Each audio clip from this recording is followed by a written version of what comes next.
നമസ്കാരം, ഞാൻ ഡോക്ടർ ഷഹന. ഇന്ന് ഞാൻ പറയാൻ പോകുന്നത് ഗോയിറ്ററിനെ കുറിച്ചാണ്. തൈറോയിഡ് ഗ്ലാൻഡിൽ വരുന്ന ഒരു എൻലാർജ്മെൻറ്റിനെയാണ് ഗോയിറ്റർ എന്ന് പറയുന്നത്. സാധാരണയായിട്ട് കഴുത്തിൻ്റെ താഴെ ഭാഗത്ത് ഒരു വിസിബിൾ ആയിട്ടുള്ള സ്വെല്ലിങ് വരുന്നതാണ് ഗോയിറ്റർ. ഗോയിറ്റർ ഉണ്ടാവാനുള്ള കാരണം ഒന്ന് അയോഡിൻ ഡെഫിഷ്യൻസിയാണ്. ചില ഓട്ടോ ഇമ്മ്യൂൺ ഡിസീസസിലും ഗോയിറ്റർ കാണിക്കാറുണ്ട്.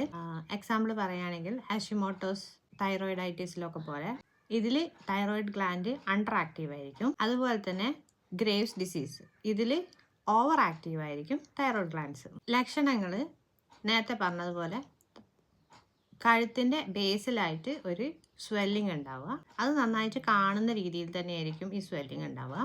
തൊണ്ടയ്ക്ക് ടൈറ്റ്നസ് വരിക, ശബ്ദം കുറച്ച് പരുക്കനാവുക, കുറച്ച് ഹോസായിട്ട് വരിക, ചുമ ഉണ്ടാവുക, അതുപോലെ തന്നെ ഭക്ഷണം വിഴുങ്ങാനും ബുദ്ധിമുട്ടുണ്ടാവുക, അതുപോലെ തന്നെ ശ്വാസം എടുക്കുന്ന സമയത്തും ചില സമയങ്ങളിൽ ബുദ്ധിമുട്ടുണ്ടാവും.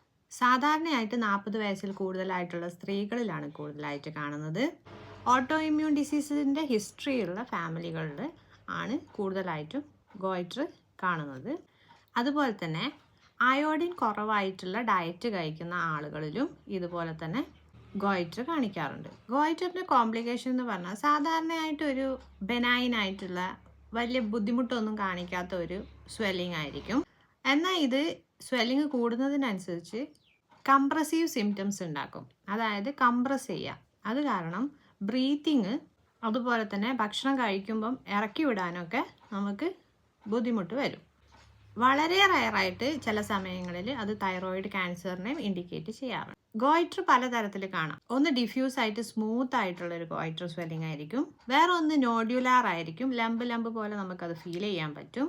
വേറെ ഒന്ന് മൾട്ടി നോഡുലാർ ആയിരിക്കും, കുറേ നോഡ്യൂൾസ് ഇങ്ങനെ ഫീൽ ചെയ്യാൻ പറ്റുന്ന ടൈപ്പ്.